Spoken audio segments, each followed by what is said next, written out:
للہ حمدن کثیرا انا ارسلناک شاہدا ومبشرا ونذیرا قال اللہ تبارک و تعالی فی کتابہ المجید والفرقان الحمید فانکحوا ما طاب لکم من النساء آمنت باللہ العظیم فصلوا علیہ صلاة کثیرا ان اللہ وملائکتہ یصلون علی النبی یا ایہا الذین آمنوا صلوا علیہ وسلموا تسلیما۔ درود پاک اللہم صلی علی سیدنا و مولانا محمد وعلا آل سیدنا و مولانا محمد وبارک وسلم۔ سامعین ذی وقار، میں نے آپ کے سامنے جو آیت مقدسہ تلاوت کی، اللہ پاک نے فرمایا ہے فن کی تم نکاح کرو ما طاب لکم جو تمہیں اچھا لگے من النساء عورتوں میں سے، یعنی جو خاتون تمہیں پسند ہو اللہ پاک فرما رہا ہے کہ تم ان سے نکاح کر لو۔ اب دیکھیے یہاں پہ قرآن کا مزاج ہے ڈائریکٹ اللہ تعالیٰ نے نکاح کی بات کی ہے، کیونکہ رب جانتا تھا آج کے دور میں جو ماڈرن ہماری نسل چل رہی ہے، ہم کہتے ہیں جو اچھا لگے اس کے ساتھ بات چیت کی جائے، اس کے ساتھ گپ شپ کی جائے، اس کے ساتھ ملاقات کی جائے، اس کے ساتھ سیر سپاٹا کیا جائے۔ اگر ملاقاتیں، سیر سپاٹا، گھومنا پھرنا اگر رب کے ہاں درست ہوتا تو رب کہہ دیتا کہ تمہیں کوئی اچھا لگے اس کے ساتھ ملاقاتیں کرو، اس کے ساتھ باتیں کرو، لیکن پتہ چلا یہ آیت بتاتی ہے نہ یہ خدا کو پسند ہے نہ مصطفیٰ کو پسند ہے۔ خدا اور مصطفیٰ کو پسند کیا ہے؟ فن کے ہو تم فوراً ان سے نکاح کر لیا کر۔ توجہ ہے نا جناب والا؟ سامعین وقار، جس وقت نا اللہ پاک نے انسان کو بنانا چاہا، اللہ تعالیٰ نے حضرت آدم علیہ السلام کو تخلیق کرنا چاہا نا، تو اللہ پاک نے فرشتوں نے سے فرمایا وَإِذْ قَالَ، اور جب کہا ربک تیرے رب نے للملائکتی اپنے فرشتوں سے کیا انی بے شک میں جائل بنانے والا ہوں فی الارض زمین میں خلیفہ اپنا نائب بنانے والا ہوں، میں اپنا نمائندہ دنیا میں بھیجنے والا ہوں۔ قالو، تو وہ فرشتے کہنے لگے، انہوں نے حضرت آدم علیہ السلام کے جسم کو دیکھا کہ اس میں آگ بھی شامل ہے، اس میں مٹی بھی شامل ہے، اس میں ہوا بھی شامل ہے، اس میں پانی بھی شامل ہے، تو وہ جانتے تھے آگ حد سے بڑھ جائے تو تباہ کر دیتی ہے، مٹی حد سے زیادہ اوپر پڑ جائے تو تباہ کر دیتی ہے، ہوا قابو سے باہر نکل جائے تو تباہ کر دیتی ہے، پانی سمندر سے باہر آ جائے تو برباد کر دیتا ہے۔ اگر یہ ایک چیز بھی ہو تو ہم جیسا انسان اس کو کنٹرول نہیں کر سکتا، نہ ہم تنہا آندھی کا مقابلہ کر سکتے ہیں، نہ ہم سیلاب کا مقابلہ کر سکتے ہیں، نہ ہم طوفان کا مقابلہ کر سکتے ہیں، نہ ہم آگ کا مقابلہ کر سکتے ہیں۔ تو فرشتوں نے کہا رب کریم تو ایسا بنانے والا ہے، قالو اتجعل فیہا من یفسد فیہا ویسفک الدماء، ہمیں دکھائی دے رہا ہے یہ انسان تو زمین میں جا کے فساد کرے گا، یہ تو زنا کرے گا، یہ تو شرابیں پیے گا، یہ تو جوئے کھیلے گا، یہ تو ماں کے سامنے بدتمیزی کرے گا، یہ تو باپ کو تھپڑ مارے گا۔ رب کریم تو ایسا بنانے والا ہے جو دنیا میں جا کر فساد کرے گا۔ تب اللہ تعالیٰ نے کہا تھا انی اعلم، میں جانتا ہوں ما لا تعلمون، جو تو نہیں جانتا۔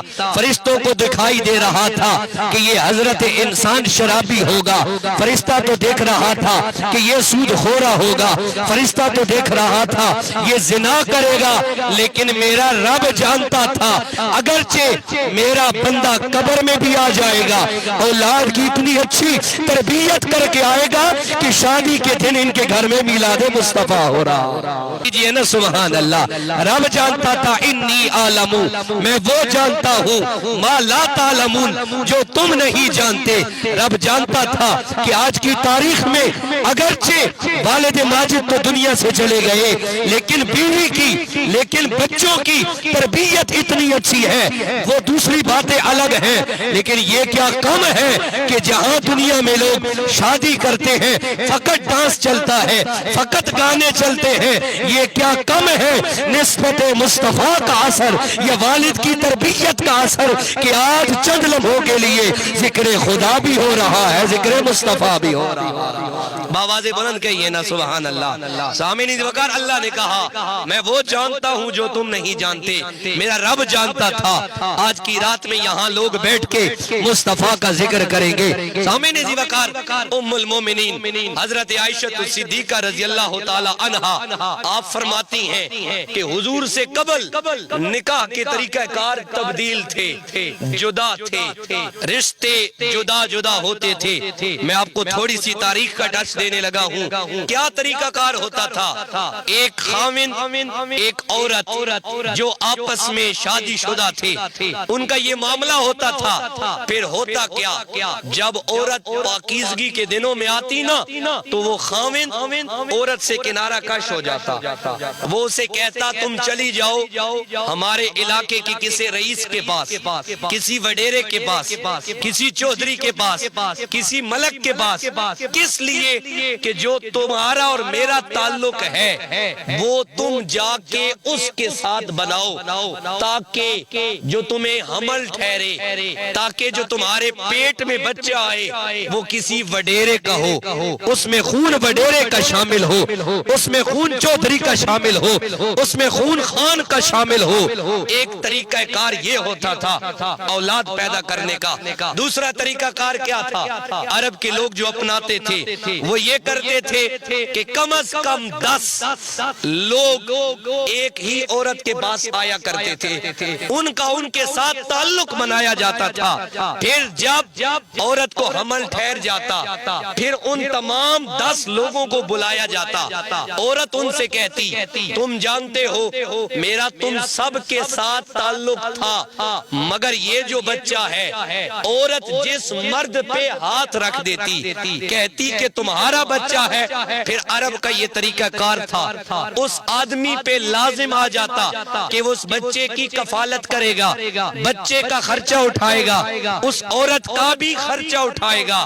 یہ دوسرا طریقہ کار تھا۔ ایک تیسرا طریقہ کیا ہوتا تھا عرب والوں کا کہ وہاں پہ لوگوں کی تعداد فکس نہیں کی جاتی تھی، عورتیں اپنے گھر کے دروازے کے باہر ایک جھنڈا لگا دیتی تھی، خاص قسم کی نشانی والا جھنڈا، جس کا مطلب کیا ہے کہ ہر کسی کو اس گھر میں داخل ہونے کی دعوت ہے، ہر شخص آتا وہ عورت کے ساتھ اپنا تعلق قائم کرتا اور وہاں سے وہ چلا جاتا۔ پھر جب عورت کو حمل ہو جاتا، پھر جب بچے کی پیدائش ہوتی، اب چونکہ آدمی بہت سے تھے، لوگ بہت ہوتے، پھر نجومی ٹائپ آدمی کو بلایا جاتا، قیافہ شناس جو اندازہ لگانے کا ماہر ہوتا، اس سے کہا جاتا کہ بچے کو دیکھو، اس کی آنکھیں کیسی ہیں، اس کا ماتھا کیسا ہے، اس کے ہاتھ کیسے ہیں۔ جب وہ نجومی بتاتا کہ اس کی آنکھ فلاں سے ملتی ہے،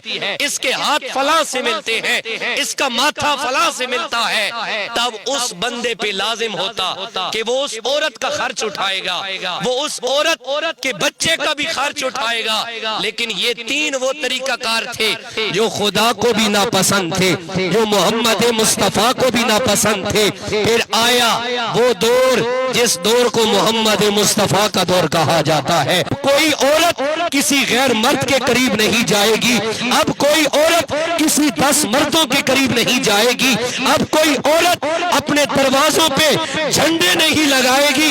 ہوگا کیا؟ فرمایا فن کے ہوں ما طاب لکم من النساء، مردوں چمے جو تمہیں عورت پسند ہو۔ میں سنت مصطفیٰ بتا رہا ہوں، میں نے خود بھی نکاح کیے ہیں، اگر پسند ہے نکاح کا رشتہ بھجوا کے ناجائز طریقے سے اپنے گھروں میں لے آیا۔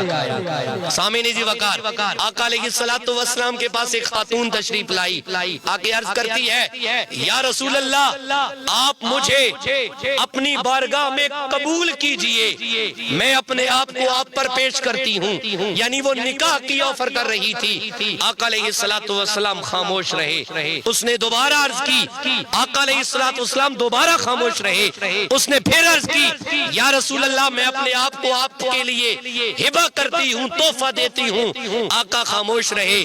ایک صحابی وہاں بیٹھے تھے، عرض کرنے لگے یا رسول اللہ اگر آپ انہیں قبول نہیں کرتے تو میں ان سے رشتہ کرنے کے لیے تیار ہوں۔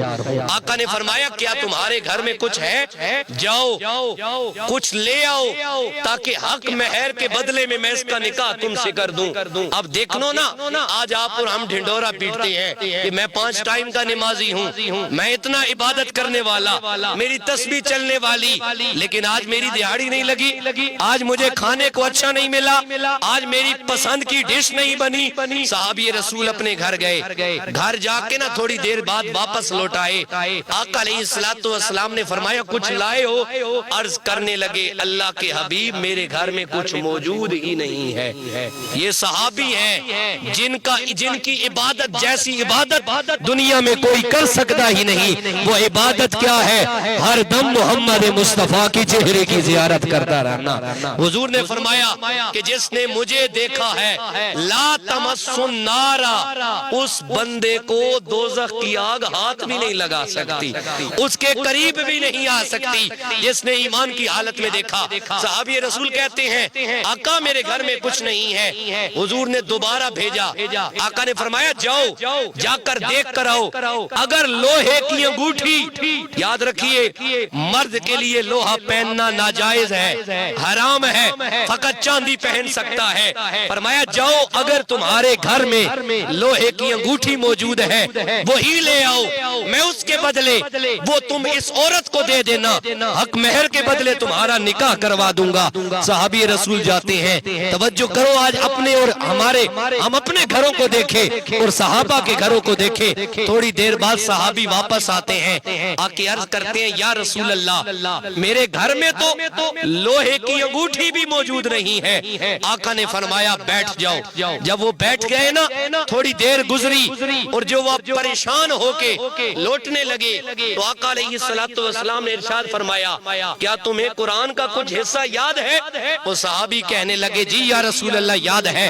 آقا نے فرمایا زبانی پڑھ سکتے ہو؟ عرض کرنے لگے جی یا رسول اللہ میں پڑھ سکتا ہوں۔ آقا نے فرمایا قرآن کی تلاوت تم کرو، بیوی تمہاری سنے گی، اس کے بدلے میں تم دونوں کا نکاح کروا دوں گا۔ دیکھو میرے آقا نے نکاح کو کتنا آسان کیا۔ آج ہم لوگوں نے دکھاوے کی وجہ سے، دیکھ دکھائی کے روپ میں اس ناپاک عمل کو بہت زیادہ مشکل بنا دیا۔ لیکن یاد رکھیے آج کوئی قرآن کی تلاوت سے حق مہر نہیں دے سکتا، یہ میرے مصطفیٰ کی شریعت تھی، جسے چاہتے جس طرح کا حکم عطا فرما دیا کرتے تھے۔ آقا علیہ السلام کے ایک صحابی ہیں حضرت جلیبیب نام ہے ان کا، مصطفیٰ کے صحابی ہیں، حضور کی بارگاہ میں حاضر ہوئے نا، آقا نے فرمایا اے میرے صحابی تم نکاح کیوں نہیں کرتے؟ جواب دیا یا رسول اللہ نہ میری شکل کوئی زیادہ حسین ہے، نہ میرے پاس مال ہے، نہ میرے پاس دولت ہے، نہ میرے پاس اچھا مکان ہے، مجھے کون رشتہ دے گا؟ آقا خاموش ہو گئے۔ ایک مرتبہ دوبارہ پھر حاضر ہوئے تو آقا نے کہا اے جلیبیب تم نکاح کیوں نہیں کرتے؟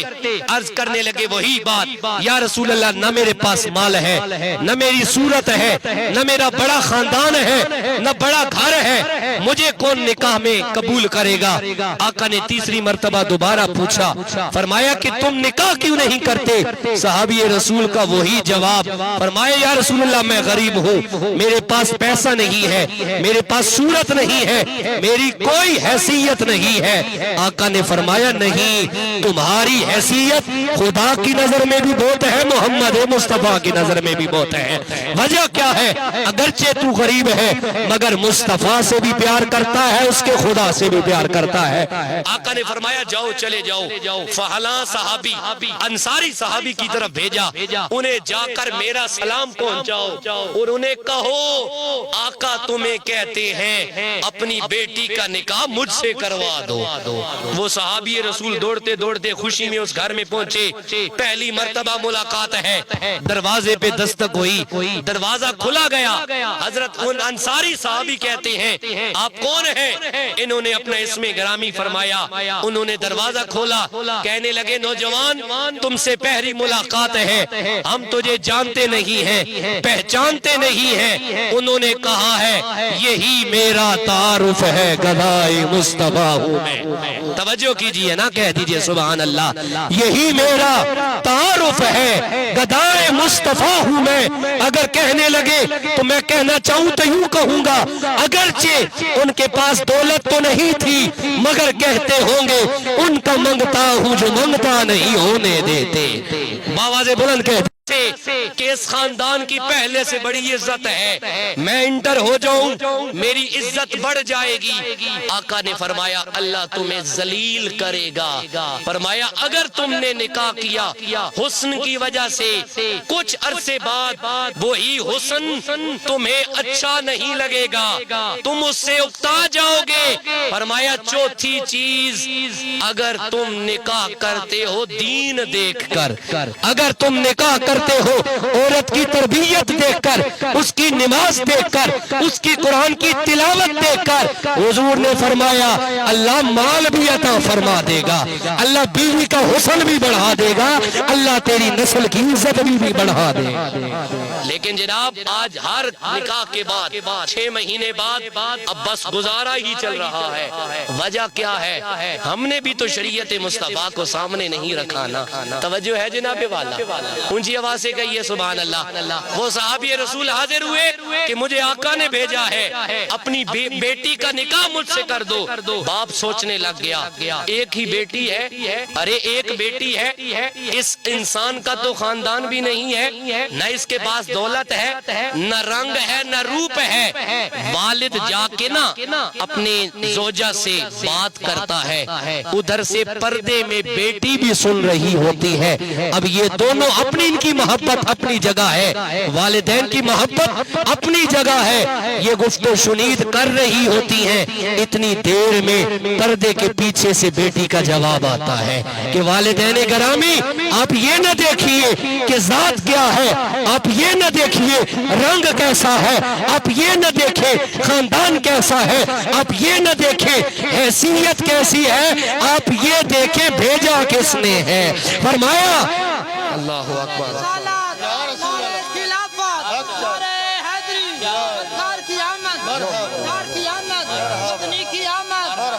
فرمایا یہ نہ دیکھی ذات کیا ہے، یہ نہ دیکھے قوم کیا ہے، یہ نہ دیکھے رنگ کیا ہے، یہ نہ دیکھے دولت کیسی ہے۔ فرمایا اور کیا چاہیے، اگر مصطفیٰ کی مرضی شامل ہے تو میں بھی راضی ہوں، آپ لوگوں کو بھی راضی ہو جانا چاہیے۔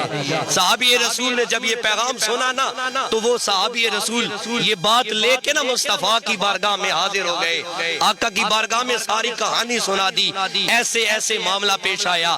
بہرحال نکاح کا پرپوزل قبول ہو گیا، نکاح ہو گیا۔ جب مصطفیٰ کی بارگاہ میں حاضر ہوئے نا تو آقا نے فرمایا یا اللہ ان کی عمر میں بھی برکت عطا فرما، ان کے رزق میں بھی برکت عطا فرما۔ صحابہ کرام کہتے ہیں اللہ کی عزت کی قسم ہے چند دن گزرنے کی بات تھی، اللہ تعالیٰ نے صحابی رسول کو ڈھیر ساری دولت اور مال بھی عطا فرما دیا۔ سامعین ذی وقار آج ہمارا مزاج بدل گیا، وجہ کیا کہ ہم نے حدیثیں سنی نہیں ہے نا، ہم نے قرآن پڑھا نہیں ہے، ہم نے قرآن کے مزاج کو سمجھا نہیں ہے، ہم نے مصطفیٰ کریم صلی اللہ علیہ وآلہ وسلم کی شریعت کو بالکل پس پشت ڈال دیا ہے۔ میرے پیر و مرشد شاہ نصیر الدین نصیر شاہ گیلانی کہا کرتے تھے معیار شرافت و نسب کیسا ہے، دنیا میں فضیلت کا سبب پیسہ ہے، معیار شرافت نسب پیسہ ہے، دنیا میں فضیلت کا سبب پیسہ ہے، بس نام کے ہیں خدا اور اس کا رسول۔ آج کے انسان کا رب پیسہ ہے۔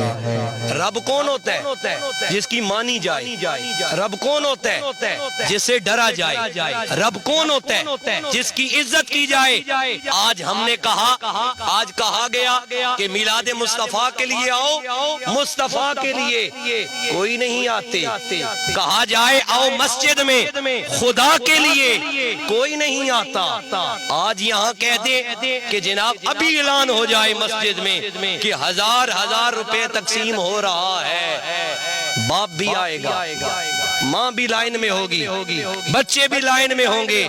کیا پتا چلا کہ مصطفیٰ کا نام آیا، ہم کہے دیکھی جائے گی، پڑے رہو، ہلنے کی ضرورت نہیں ہے۔ خدا کا نام آیا، دن میں پردبا اذان ہوتی ہے، ہمارے ماتھے پہ جوں بھی نہیں رہی، ہمیں اللہ اکبر، نعرہ رسالت، نعرہ خلافت، ختم نبوت۔ میرے دوستوں میں عرض کر رہا ہوں، خدا کے نام ہم ٹپ نہیں ہوتے، مصطفیٰ کے نام پہ ہم ٹس سے مس، لیکن پیسوں کا اعلان ہو جو ہوتا ہے اس ہی پڑتا ہے۔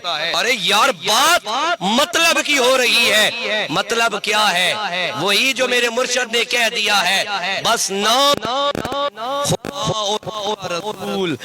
آج انسان پیسہ ہے، پیسہ وہ چیز ہے جس کی حق مانتے ہیں، پیسہ وہ چیز ہے جس کا ہم ادب کرتے ہیں، پیسہ وہ چیز ہے جس کا ہم احترام کرتے ہیں۔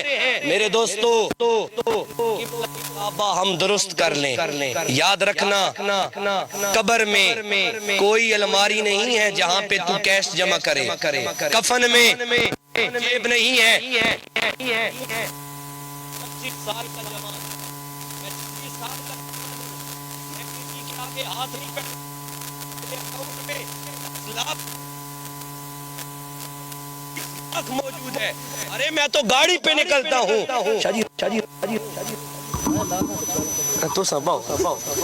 تو سا توجہ کرو، آنکھوں سبحان اللہ۔ اب میں ہوں اپنی لائن تے آگے ہوں میں انجی کرے سا اچھی آنکھوں سبحان اللہ۔ جناب والا آج کیا ہے؟ ہم تو جناب والا مصطفیٰ کے نام کو اور اللہ کے نام کو اہمیت نہیں دیتے۔ آج ہمارے جوان کا غرور نہیں ختم ہوتا۔ بھائی کس بات کا غرور ہے؟ ارے غرور کیوں نہ کروں، میری صحت اتنی اچھی ہے، ارے میں غرور کیوں نہ کروں، میں ان کے پاس کام کرتا ہوں جو 50 لاکھ 2 کروڑ کے مالک ہیں، ارے میں ان کا نوکر ہوں۔ ارے کس بات کا غرور ہے؟ ارے میرے اکاؤنٹ، میرے ہاتھ میں 1.5 لاکھ کا موبائل ہے، مجھے اس کا غرور ہے۔ میرے نیچے 2.5 لاکھ کی بائک ہے، مجھے اس کا غرور ہے۔ یار یہ بائک تجھے قبر میں چھڑا لے گی، یہ بائک مجھے قبر میں چھڑا لے گی، یہ اکاؤنٹ مجھے قبر میں چھڑا لے گا، یہ گاڑی مجھے قبر میں چھڑا لے گی، کبھی بھی نہیں۔ یاد رکھنا یہ پیسہ تجھے منشی سے چھڑا سکتا ہے، یہ پیسہ مجھے تھانے دار سے چھڑا سکتا ہے، یہ پیسہ مجھے ڈی ایس پی سے چھڑا سکتا ہے۔ یاد رکھنا یہ پیسہ تجھے مجھے، یہ صحت تجھے مجھے کمزور انسان سے ہاتھ چھڑوا سکتی ہے، لیکن یاد رکھنا نہ فرشتہ تیرا چہرہ دیکھے گا، نہ فرشتہ تیرا روپ دیکھے گا، نہ فرشتہ تیری ذات دیکھے گا، نہ فرشتہ تیری قوم دیکھے گا، نہ فرشتہ تیرا بینک بیلنس دیکھے گا، نہ فرشتہ تیری مرسیڈیز دیکھے گا، نہ فرشتہ تیری سرکاری جاب پہ دیکھے گا۔ فرشتہ دیکھے گا غلامی خدا، غلامی مصطفیٰ کو دیکھے گا، کہے گا دفع ہو، پیسے کو دفع کر، دکھا مصطفیٰ پہ درود پڑا ہے کہ نہیں پڑا۔ وہ کہے گا چھوڑ تو چودھریوں کے پاس بیٹھتا تھا، ملکوں کے پاس بیٹھتا تھا، وڈیروں کے پاس بیٹھتا تھا، ہمیں یہ نہیں پتا، یہ بتا ذکر مصطفیٰ میں بیٹھتا تھا کہ نہیں بیٹھتے تھا؟ کیا وہاں تجھے موت پڑتی تھی؟ کیا 2 گھنٹے میچ کو تو دے سکتا تھا؟ کیا 1 گھنٹہ مصطفیٰ کے ذکر کو دے سکتا؟ یہ نہیں دے سکتا۔ آواز بلند گئی ہے سبحان اللہ۔ سامعین ذی وقار، یہ سب کچھ بلبل ایسا ہے۔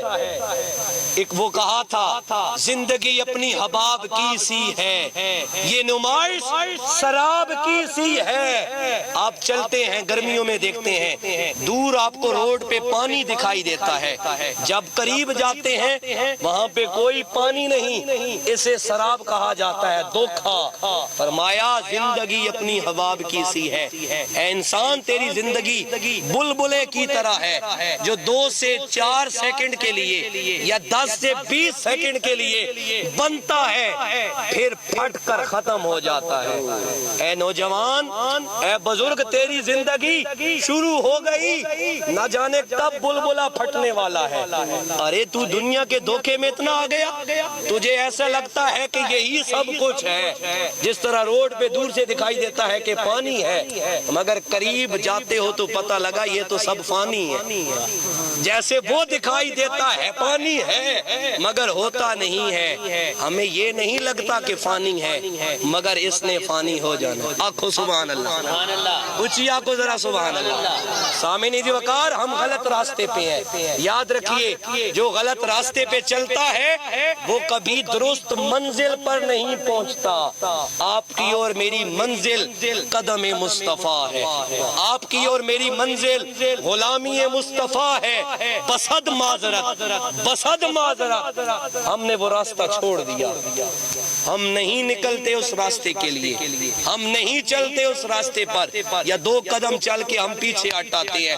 بس یار یہ کافی ہے، اتنی یاد رکھیے نیکی کے راہ پہ آنا کوئی مشکل نہیں ہے، بڑے بڑے آ جاتے ہیں لیکن وہاں پہ ڈٹ جانا بہت مشکل ہوتا ہے۔ بعض اوقات بڑے بڑے نیک لوگ کاموں میں مداخلت کرتے ہیں، شروع کر لیتے ہیں، یاد رکھیے گا شروع کرنا کوئی کمال نہیں ہے، اگر شروع کر دیا اب ڈٹ جانا یہ کمال ہوا کرتا ہے۔ شروع تو بڑے بڑے کرتے ہیں، بڑوں نے کیا ہے، لیکن مزہ تو تب ہے جب وہ بڑا تیرا چھوٹا سا کام قبول کر لے۔ وہ کب ہوتا ہے؟ جب رب ہمیشہ کرنے کی توفیق عطا فرما دیتا ہے۔ اگر اس نے چوتھے دن تجھے نکال کے باہر پھینکا، جس طرح دودھ میں سے مکھی نکال دیتے ہیں، پھر تجھے اور مجھے سوچنا چاہیے میں نے کون سا گناہ کر دیا کہ اللہ کے راستے پہ جاتے ہوئے اس نے مجھے اٹھا کے باہر پھینک دیا کہ تو اس راستے پہ آنے کے قابل نہیں ہے۔ کیا میرے دل میں غرور تو نہیں تھا؟ کیا میں 4 نیکی کے کاموں کے بعد دنیا والوں کو حقیر تو نہیں سمجھنے لگ گیا؟ کیا میں تھوڑی سی نیکی کے بعد اپنے آپ میں خود کو فرعون تو نہیں بنا بیٹھا کہ مجھ جیسا تو کوئی ہے ہی نہیں، جو میں کہتا ہوں وہی ٹھیک ہے، جو میں سوچتا ہوں وہی ٹھیک ہے، باقی تو ہیں ہی بے وقوف، باقی تو ہیں ہی جاہل۔ یاد رکھنا جب تیرے میرے ذہن میں یہ بات آئے گی نا، رب نہیں دیکھتا کہ تو کتنی بڑی سٹیٹ پہ ہے، رب نہیں دیکھتا تیرا میرا کیا عہدہ ہے، وہ بڑوں کو وہاں سے گراتا ہے اور وہاں پہ گراتا ہے جہاں ان کا نام تک بھی نہیں ملے۔ توجہ ہے جناب والا؟ سامعین ذی وقار، ہم اس بلبلے والی زندگی میں ہیں، کوشش کریں ہم خدا کے راستے پہ لوٹ آئیں، کوشش کریں ہم ان دھوکوں سے باہر آ جائیں۔ یہ تیری ہماری صحت کا غرور کیا ہے؟ رب ابھی ہم پہ فالج کر دے، یہ ہماری حسن، یہ ہماری مونچھیں، یہ ہماری داڑیاں، یہ ہمارے بال، یہ ہماری جسامت کہاں جائے گی؟ ایک ٹکے کے ہم محتاج ہو جائیں گے۔ اگر رب نے ابھی ہم سے یہ صحت چھین لی، ارے ہم کہاں جائیں گے اگر اللہ تعالیٰ ہمارے چہرے کو بھی بدنما کر دے؟ ارے ہمارا چہرہ گندا ہو جاتا جیسے پہلے امت کا ہوتا تھا، زنا کرتے تو لکھ دیا جاتا، شراب پیتے تو لکھ دیا جاتا، لیکن مصطفیٰ نے دعا کی تھی یا اللہ میرے ہاتھوں کا واسطہ میرے امت کے چہرے پہ گناہ کبھی بھی نہ لکھنا۔ آج تو اور میں معتبر بنے بیٹھے ہوتے ہیں، صدقہ محمد مصطفیٰ کا ہوتا ہے، صدقہ آقا علیہ السلام کی ذات والا صفات کا ہے۔ آپ کا میرا کوئی کمال نہیں ہے، کمال سب کا سب آمینہ کے لال کا ہے، کمال سب کا سب رب کے حبیب کا ہے، کمال سب کا سب عبداللہ کے چاند کا ہے، کمال سب کا سب نبیوں کے سلطان کا ہے۔ سامعین ذی وقار، ہم بہت غلط راستے پہ ہیں۔ ہم میں سے ہر بندہ اپنے اندر جھانکے یار کہیں ہمارے دل میں کسی کے لیے بغض تو نہیں ہے، کہیں ہم اوپر سے تو بڑے میٹھے اور اندر سے اس کے لیے نفرت تو نہیں لیے بیٹھے، کہیں ہم ظاہری طور پہ تو بڑے مسکراتے چہرے سے ملتے اور اندر کیا گلے شکوے منافقت لے کے تو نہیں گھومتے۔ آقا علیہ السلام نے اپنے پیارے صحابی سے کہا تھا یاد رکھنا رات کو اس حال میں سونا نہ کسی کے بارے میں منافقت دل میں ہو نہ کسی کی نفرت دل میں لے کر سوئے ہو۔ سامعین ذی وقار، معاملات ہمارے چلتے رہتے ہیں، برتن سے جب بجتا ہے نا لگتا ہے تو آواز تو پیدا ہوتی ہے، ہماری نہ جانے دن میں کتنی مرتبہ لوگوں کے ساتھ جھگڑے بھی ہوتے ہیں، معاملات بھی خراب ہوتے ہیں۔ کوشش کریں جب رات کو بستر پر جائیں نا، اگر سامنے والے نے زیادتی بھی کی ہو خدا کی رضا کے لیے معاف کر دیا کریں۔ جب آپ روزانہ یہ روٹین بناؤ گے نا، آج رات سونے سے پہلے جس کسی نے مجھ سے زیادتی کی ہے یا دور بیٹھ کے میرا گلہ کیا ہے، میں ٹھیک بھی تھا لیکن مجھے غلط کہا ہے، تم کہہ دو رب کریم میں نے معاف کر دیا، پھر ہوگا یہ جو تم نے کیا ہوگا رب بھی تمہیں معاف فرما دے گا، جو ہم نے کیا ہوگا رب بھی ہمیں معاف کر دے گا۔ یہ میرے بندے کے بارے میں اچھا سوچتا ہے، رب تیرے میرے بارے میں بہت ہی اچھا سوچے گا۔ دعا ہے اللہ تعالی ہماری ہمشیرہ ہماری بہن کی اس شادی کے پروگرام کو، اس محفل کو، ذکر مصطفیٰ کو اپنی بارگاہ میں قبول و منظور فرمائے۔ اللہ تعالیٰ ان کے نصیب اچھے فرمائے، جتنے دوست آئے بیٹھے یا نہیں آ سکے اللہ تعالیٰ سب کی بیٹیوں کے نصیب اچھے کرے، اللہ تعالیٰ سب کی بہنوں کے نصیب اچھے کرے، اللہ تعالیٰ سب کی ماؤں کو خوشیاں نصیب کرے۔ دعا ہے اللہ تعالیٰ اس خاندان کے تمام مرحومین کے درجات بلند کرے، اللہ تعالیٰ جو حیات ہیں انہیں ذکر خدا اور ذکر مصطفیٰ سے جڑے رہنے کی توفیق نصیب فرمائے، اور جو وفات پا چکے ہیں انہیں مصطفیٰ کی شفاعت نصیب فرمائے۔ آخر دعوان الحمدللہ رب العالمین۔ ایک شعر سلام کا ہوگا اور اس کے بعد دعا۔